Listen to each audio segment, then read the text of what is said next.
김 목사님은 대한예수교 장로회 교육자원부 총무를 4텀째 하고 계시는 정말 교육국의 베테랑 되시는 분입니다. 교계의 교육 부분에 책임지고 선두에서 오랫동안 노력해 오셨는데 오늘 소생케 하소서 이런 제목으로 말씀 전하실 때 우리에게 감동과 도전이 있길 바랍니다.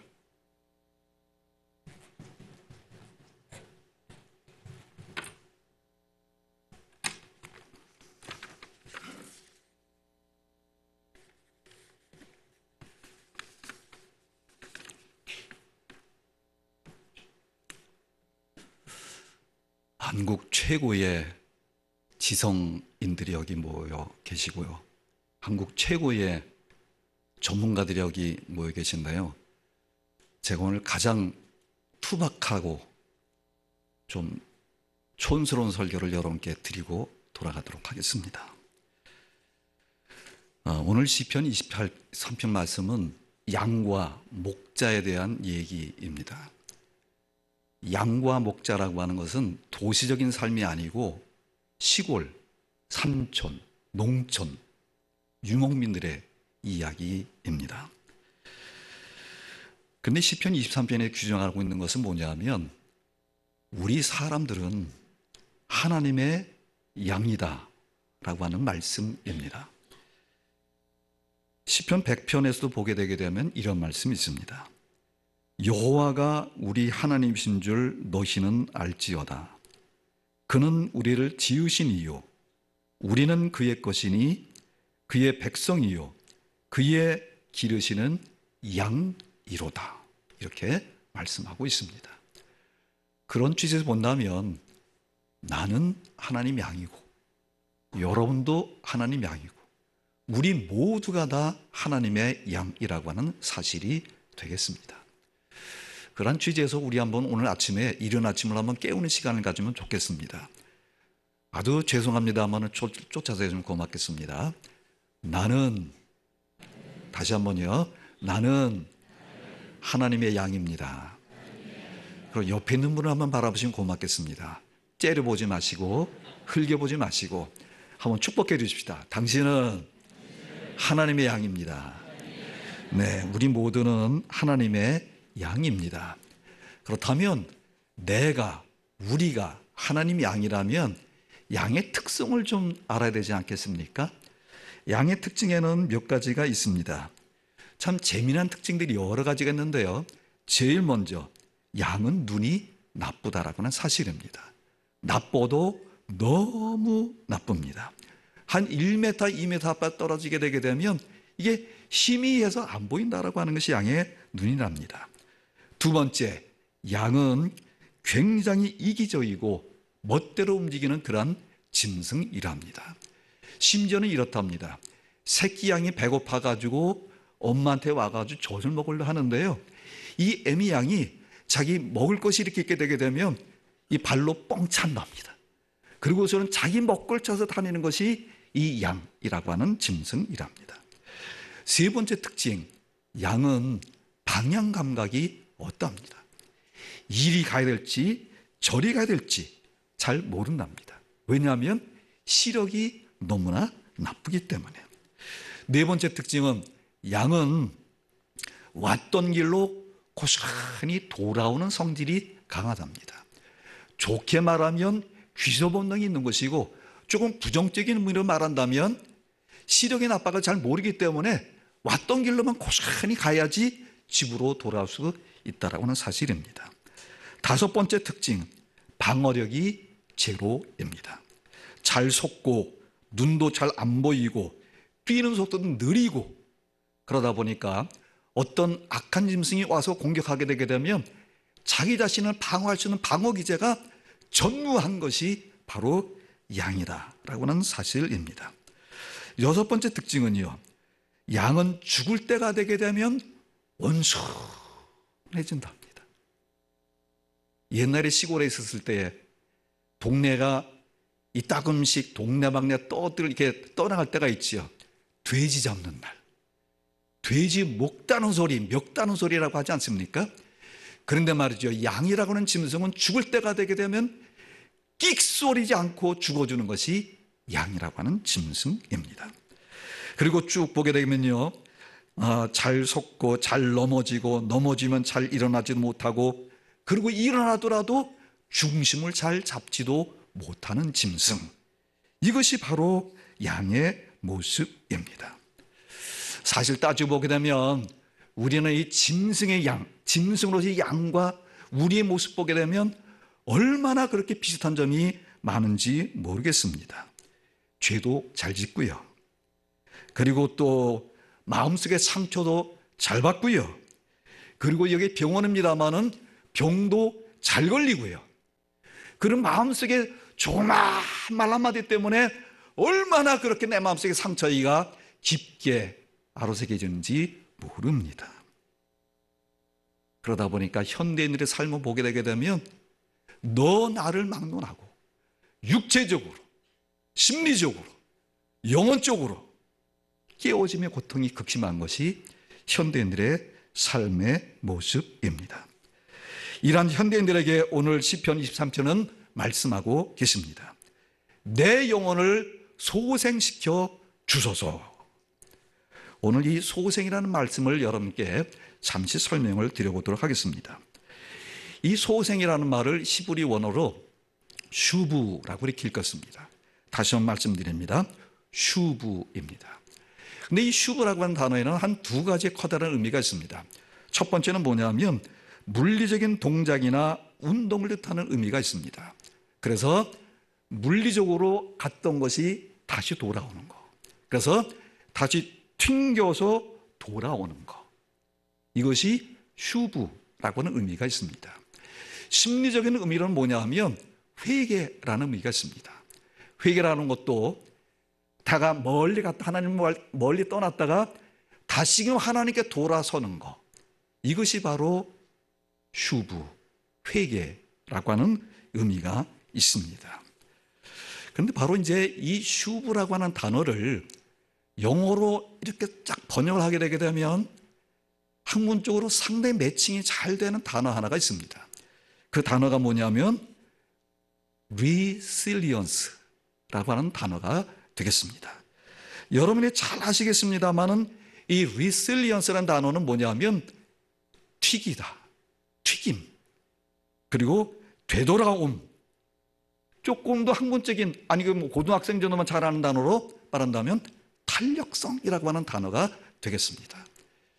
근데 이 세상에 많은 공이 있습니다만은 공마다 좀 탄력성이 있습니다만은 탄력성이 좋은 공이 있고 탄력성이 아주 약한 공이 있습니다. 탄력성이 좋다라고 하는 것은 여기서 공을 툭 던질 때에 제법 많이 튀어 올라오는 거, 이것이 바로 탄력성이 좋은 공이 되겠습니다. 탄력성이 약하거나 좋지 않은 공은 떨어뜨리더라도 쉽게 많이 튀어오르지 못합니다. 근데 요즘에 보게 되면 이 resilience라는 단어는 이 물리학적인 단어와 이 심리학이 연결되는 단어가 하나 파생이 되어졌지요. 그것이 뭐냐면 심리학적인 탄력성, psychological resilience라는 단어입니다. 쉽게 말한다면 사람들이 어떤 역경과 고난과 고통을 당할 때에 어떤 사람은 고통 속에 탁 부딪히게 되게 되면 그 고난의 벽에 부딪혀서 그만 그 자리에서 좌절하고 무너진다는 사실입니다. 그런데 어떤 사람들은 역경과 고난과 괴로움과 질병과 여러 가지 어려움을 당할 때에 그것에 부딪혀서 예전보다 훨씬 더 많이 튀겨서 그 불행을 불행을 행복으로 즐거움으로 만드는 사람들, 이런 사람들은 심리학적인 탄력성이 좋다라고 이렇게 일컫고 있습니다. 여러 학자들이 이러한 심리학적인 탄력성을 연구하면서 사람 제각 마음마다 회복 탄력성이 좋은 사람들은 어떤 사람들인가 연구해 보니까 한 7가지 정도로 요약을 해놨습니다. 첫 번째는 뭐냐면 자기 감정을 잘 통제할 수 있는 사람, 이 사람들이야말로 회복 탄력성이 높은 사람이다, 이렇게 읽었습니다. 두 번째는 어떤 충동이 있을 때에 그 충동을 잘 통제할 수 있을 때에 그 사람이 회복 탄력성이 높다, 라고 말합니다. 네 번째는 뭐냐면 낙관적인 사람입니다. 나는 잘 될 수 있어. 잘 될 거야. 라고 굳게 믿고 살아가는 사람들입니다. 네 번째는 설령 실패를 했을지라도 내가 왜 실패했을까? 내가 왜 잘못했을까? 그것을 냉철히 분석을 해서 다시금 그 실패를 하지 않도록 분석하고 노력하는 사람들. 다섯 번째 사람은요, 공감 능력이 높은 사람들입니다. 공감 능력이라고 하는 것은 다른 사람들의 마음을 헤아려서 그 사람 마음속에 내가 들어가서 그 사람의 마음과 내가 같이 소통할 줄 아는 사람, 이 사람이 되겠습니다. 여섯 번째는 뭐냐면 자기 효능감입니다. 나는 쓸모 있는 사람이다. 나는 여전히 쓸모가 많은 사람이다. 마지막 일곱 번째입니다. 적극적인 도전성입니다. Beyond myself. 내 자신의 한계를 넘어설 줄 아는 그 노력과 도전성, 이 사람들이 회복 탄력성이 높다고 합니다. 근데 여기에 아무리 전문가들이 모셨다 할지라도 이렇게 7가지, 8가지 계속 제가 쏟아나오게 되면 정리도 좀 안 될 수가 있죠. 그죠? 죄송합니다. 그래서 제가 좀 고민했습니다. 이것을 어떻게 한마디로 요약을 해서 깔끔하게 여러분들한테 선물할 수 있을까? 그러다 보니까 말이죠. 이 7가지 회복 탄력성을 쉽게 잘 구현할 수 있는 심리적인 기제 하나가 있습니다. 특별히 우리 기독교인들의 심리적인 기제가 있습니다. 그것이 뭐냐면 감사입니다. 어떤 사람들이 가장 회복이 빠를까? 육체적인 고통과 질병으로부터, 심리적인 고통과 질병으로부터 어떤 사람들이 가장 빨리 회복될 수 있을까? 그것은 감사할 줄 아는 사람입니다. 신학자 중에 라인홀드 니버라는 학자가 있었습니다. 이 라인홀드 니버는 신학자요 또 목회자였습니다. 상당히 유명한 신학자였습니다. 그런데 이 라인홀드 니버가 한 60세쯤 돼서 어떤 일을 했었냐면 그만 몸에 스트로크가 왔답니다. 그래가지고 반편이 되었대요. 근데 많은 사람들이 너나를 막론하고 어떤 병을 딱 당할 때에 누구나 생각하기를 하나님, why me? 왜 납니까? 왜 하필이면 이때 나에게 이 병을 주셨습니까? 라고 생각을 한답니다. 평생 목회를 하시면서 교인들한테 하나님께 감사하십시오. 하나님 감사합니다. 라고 했었던 이 라인홀드 니버 목사님도 역시 마찬가지였답니다. 하나님, 저 아직 젊어요. 60분이 안 됐어요. 근데 왜 나죠? 왜 하필이면 이때이지요? 한 80세쯤 되면 좋겠는데 너무 억울합니다. 그렇게 나날을 보냈답니다. 근데 언젠가 베란간에 마음속에 이런 생각이 들었답니다. 하나님, 제가 학교 강단에서 또 특별히 우리 디트로이트 시에 있는 많은 자동차 공장에 다니는 이 근로자들에게 외치기를 여러분들 힘들어도 하나님께 감사합시다. 혹시 상담해 오는 사람들이 있으면 힘드시지요? 그냥 하나님께 감사하세요. 이렇게 상담을 하고 말씀을 외치고 애썼던 저인데 하나님 회개합니다. 이제부터 하나님께 감사하겠습니다. 저에게 스트로크를 주심을 감사합니다. 말도 제대로 못하임을 감사합니다. 제대로 움직이지 못하는 것을 감사합니다. 눈물 흘리면서 열심히 감사를 하였답니다. 근데 딱 2년이 지났답니다. 2년이 지났는데요, 하나님께서 이 라인홀드 니버에게 기적을 주셨는데 어느 날 이 마비되었던 한편이 풀리기 시작하더래요. 굳어졌던 혀가 풀리기 시작하더래요. 그래서 다시금 학교 강당과 그리고 설교 강단에 섰던 라인홀드 니버 목사님이셨습니다. 마지막으로 시간이 많지 않을 거랍니다. 제가 제 얘기 하나 하고 마치도록 하겠습니다.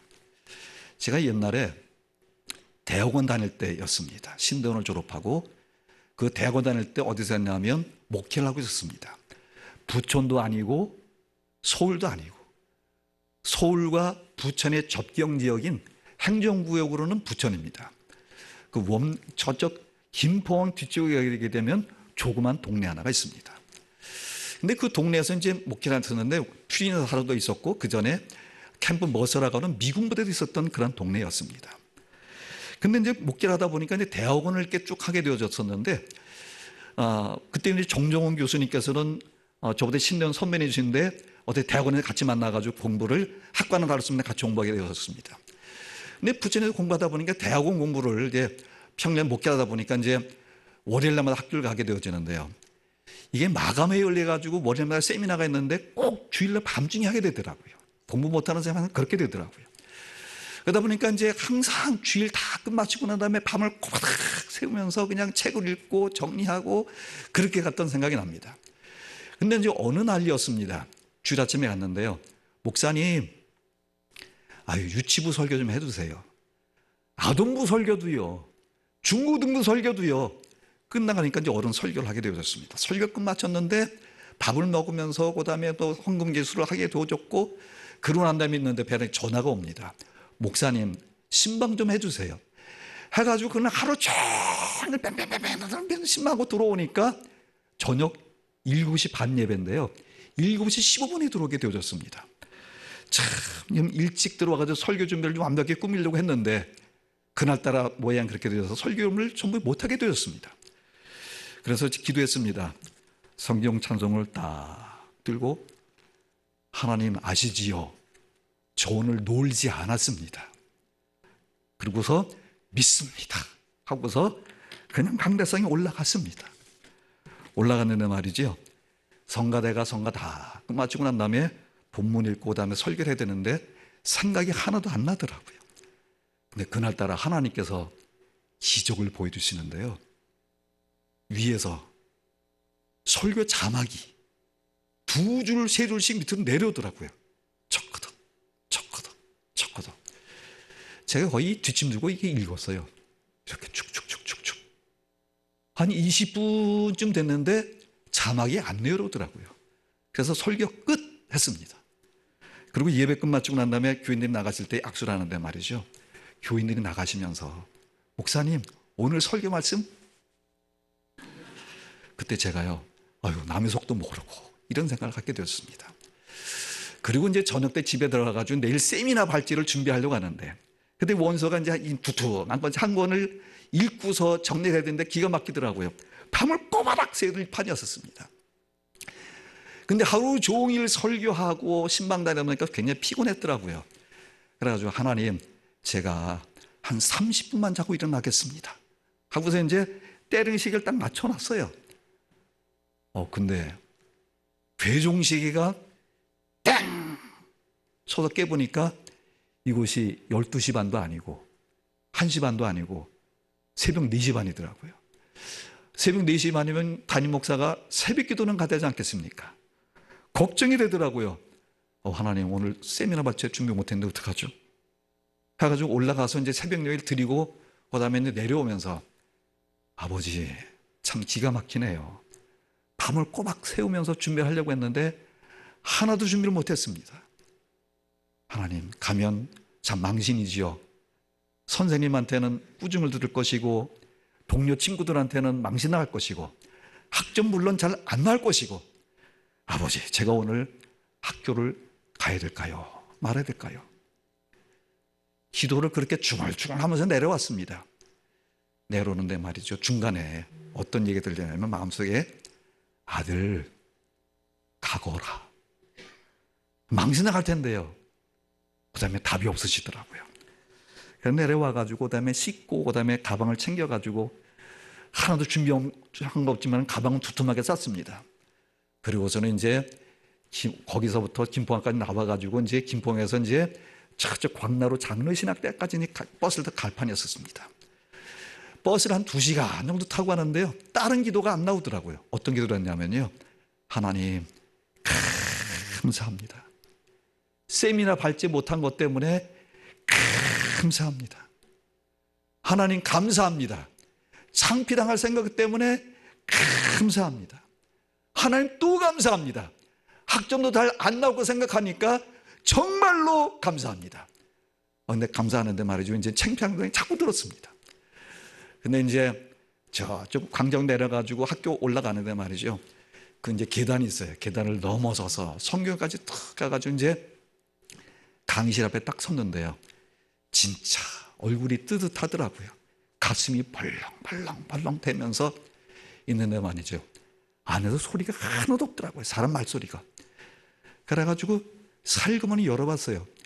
삐그덕 했더니 아무도 안 앉아있더라고요.